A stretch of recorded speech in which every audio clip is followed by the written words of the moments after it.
श्री शिवाय नमस्तुभ्यम दोस्तों, हर हर महादेव।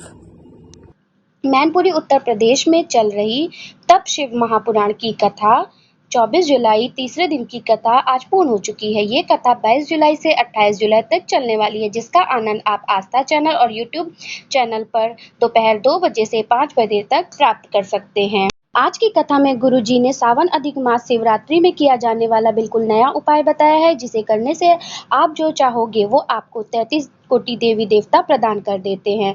उपाय की जानकारी आपको इसी वीडियो के लास्ट में प्राप्त होने वाली है। साथ ही आज गुरुजी ने सावन अधिक मास में बिल्कुल नई शिव महापुराण की कथाओं की जानकारी दे दी है, जिसमें गुरुजी ने राजपुर, दतिया और राजगढ़ मध्य प्रदेश में कथाओं की डेट्स भी बताई है, जिसकी जानकारी आपको इसी वीडियो में प्राप्त होने वाली है। आज की कथा की सभी जानकारी और विशेष उपाय पत्रों की जानकारी भी दी है। किसी कारणवश यदि आज की वीडियो आप नहीं देख पाए हैं तो पूरी कथा का रास्ता तो आप इस छोटे से वीडियो के माध्यम से प्राप्त कर सकेंगे। पहली जानकारी में गुरुजी ने एक पत्र के बारे में बताया। पंकज जी इटावा से पत्र लेकर आए। 2016 से मैं बहुत परेशान था। 2016 से मुझे ब्रेन ट्यूमर हो गया और डॉक्टर ने ऑपरेशन के लिए बोल दिया। उस दिन के बाद से हमने डॉक्टर से ऑपरेशन करा लिया और ऑपरेशन के बाद फिर से ब्रेन में ट्यूमर बन गया। उसके बाद दूसरा ऑपरेशन कराया, जिसके बाद ब्रेन में फिर से ट्यूमर बन गया। इसके बाद मेरे मामा के लड़के ने आपके बारे में बताया। सीहोर वाले महाराज की शिव महापुराण की कथा आती है टीवी पर। हमने कथा सुनना शुरू किया। साथ ही सीहोर जाकर कंकर शंकर और रुद्राक्ष लेकर आ गया और उस रुद्राक्ष का जल शिव पर चढ़ाकर बेलपत्र चढ़ाकर उसका आचमन करने लगा और इसके बाद डॉक्टर को दिखाया तो डॉक्टर ने बताया ट्यूमर बनना बंद हो गया है और अब मैं पूरी तरीके से ठीक हो गया हूँ। उसी का आभार व्यक्त करने के लिए इस कथा के पंडाल में आया हूँ। एक और पत्र आया जिसमें ममता जी लिखती हैं, मेरे बेटे ने बीटीएस की तैयारी की पर उसका चयन नहीं हुआ। मैं मंदिर जाती थी और मेरे बेटे से कहा महादेव पर विश्वास रखो, अपनी तरफ से पूरा प्रयास करो। उसके बाद मेरे बेटे ने मंदिर जाना शुरू किया, जल चढ़ाना शुरू किया और मेरे बेटे की नौकरी एसबीआई बैंक में लग गई है। उसी का आभार व्यक्त करने कथा के पंडाल में आई हूँ। गुरुजी ने तीसरा पत्र भी पढ़ा, जिसमें रीना शर्मा जी ने लिखा है, 2021 से कथा सुनना प्रारंभ किया है। एक लोटा जल शिवलिंग पर अर्पित करना शुरू किया। मेरे पति कोई कार्य के प्रति जागरूक नहीं थे और मेहनत करने पर भी कोई सफलता प्राप्त नहीं हो रही थी। एक दिन मैंने मेरे पति को शिवलिंग पर जल चढ़ाने को कहा तो उन्होंने कहा, ऐसा एक लोटा जल लेकर जाऊंगा तो लोग हंसेंगे। तो मैंने कहा, आप मंदिर में जाकर झाड़ू पोछा करो। तो पति कहते हैं, पागल है क्या, ऐसे में लोग मुझे नौकर समझेंगे। पर मेरे कहने पर वो मंदिर जाने लगे और वहाँ की साफ सफाई करने लगे। बाबा की कृपा क्या हुई, 2018 में मेरे पति ने एक एग्जाम दिया था। उनका चयन 2023 में अध्यापक के पद पर हो गया है। उसी के लिए मैं कथा पंडाल में आई हूँ। गुरुजी ने आगे कहा, आज कहने से पीछे नहीं चाहूंगा कि इतनी कथाएं वाची, पर ऐसा सीधा जजमान आज तक नहीं देखा। कोई घमंड नहीं, ना ही ये कि हमारे रिश्तेदार कहाँ बैठेंगे। इसके बाद गुरुजी ने कहा, ऐसे ही सरल मेरे शिव पार्वती जी का स्वभाव होता है।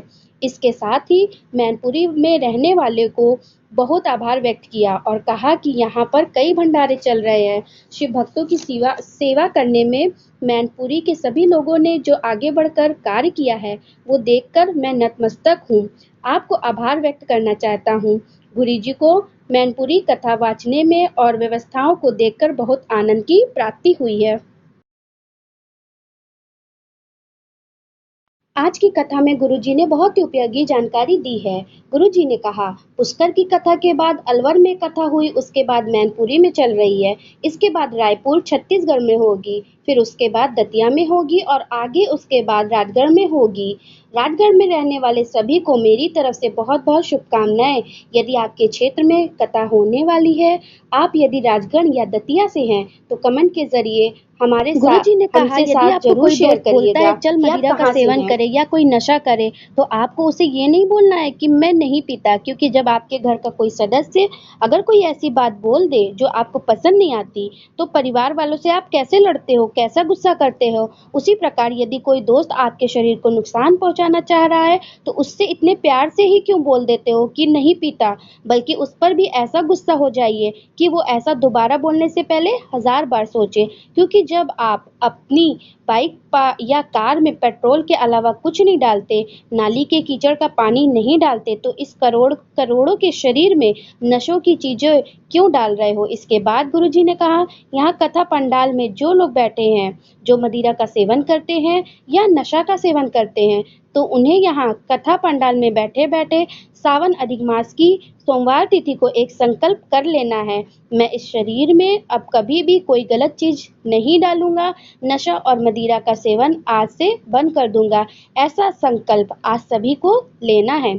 आगे सुनीता जी का पत्र आया, आपने जो दूध वाला उपाय बताया था वो मैंने मेरे बेटे से कराया, जो 5 वर्षों से एग्जाम दे रहा था, पास नहीं हो पा रहा था। मैंने उसे शिवलिंग पर शहद से ओम वाला उपाय कराया और बेलपत्र को शिवलिंग पर अर्पित करते हुए एग्जाम देने चले जाने को कहा। उसकी यूपी स्टेट गवर्नमेंट की जॉब लग गई है। इसी के लिए हम कथा पंडाल में आए हैं। अधिक मास की अमावस्या और सावन का मध्य भाग, कैंसर, किडनी जैसी समस्याएं होने पर, घुटने या शरीर में किसी भी प्रकार की पीड़ा होने पर गुरुजी ने विशेष उपाय करने को कहा है। आपको इस उपाय में 2 कलश लेना है, दोनों को एक के ऊपर एक रखकर आपको जाना है। इसके बाद जब मंदिर के द्वार पर पहुंचो तो वहां पहले अपने दोनों हाथों में एक एक कलश जल अलग अलग कर देना है, क्योंकि ऐसा करने से 33 कोटि देवी देवताओं का आशीर्वाद भी प्राप्त हो जाता है। गुरुजी ने आगे बताया, अधिक मास के अंतिम दिन यानी अधिक मास की अमावस्या के बाद जो सावन का दिन आता है, बीच के समय में 33 कोटि देवी देवता आपको आशीर्वाद देने के लिए आ जाते हैं और इस दिन आपको कनेर का पुष्प शिवलिंग पर अर्पित कर देना है। अधिक मास की अमावस्या यानी 16 अगस्त को आपको 33 कोटि देवी देवताओं का आशीर्वाद प्राप्त करने के लिए एक कनेर का पुष्प अर्पित करना है और 2 लोटा जल शिवलिंग पर अर्पित कर देना है। आपको कुबेर भंडारी की कृपा से वो प्राप्त होगा जो आपने कभी सोचा भी नहीं होगा।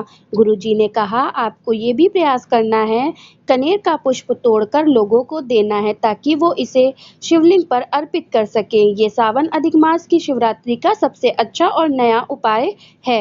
यदि यह वीडियो आप आज यानी 24 जुलाई को देख रहे हैं तो 25 जुलाई यानी कल के दिन के लिए गुरुजी ने अधिक मास में क्या दान करने के लिए कहा है वो भी आपको जानना बहुत ज़रूरी है, क्योंकि गुरुजी ने रोज अधिक मास में क्या क्या दान कर सकते हैं उसकी पूरी लिस्ट दे दी थी। उसी के अनुसार 25 जुलाई के दिन गुरुजी ने सभी से मंगलवार के दिन 33 सफ़ेद पुष्पों का दान करने को कहा है। अब आप कोई सफ़ेद पुष्प दान कर सकते हैं, बस केतकी के फूल का उपयोग ना करें। बस इस फूल को छोड़कर आप कोई भी अन्य सफ़ेद फूल दान कर सकते हैं। ये 33 सफ़ेद पुष्प आप मंदिर में जाकर पंडित जी को दे सकते हैं कि वो इनका उपयोग मंदिर में दान करने से आपके जीवन में सुख समृद्धि देखने को मिलती है और जीवन में उन्नति के नए रास्ते में उसका नजर आने लगेंगे। तो सभी को इस सावन अधिक मास में कुछ दान करना चाहते हैं तो गुरुजी के अनुसार 25 जुलाई को 33 पुष्पों का दान अवश्य कीजिए। और अगर मेरी यह वीडियो आपको ज़रा भी अच्छी लगी है तो प्लीज़ जाकर लाइक करें, शेयर करें और सब्सक्राइब करें। और उपाय से लेकर कोई भी प्रश्न है आपके मन में तो कमेंट बॉक्स में ज़रूर पूछें, उसका उत्तर आपको अवश्य मिलेगा। और मेरे चैनल पर नए बने हैं तो चैनल को जाकर सब्सक्राइब करिए। तब मिलते हैं एक और नई वीडियो में, तब तक के लिए हर हर महादेव, जय शिव।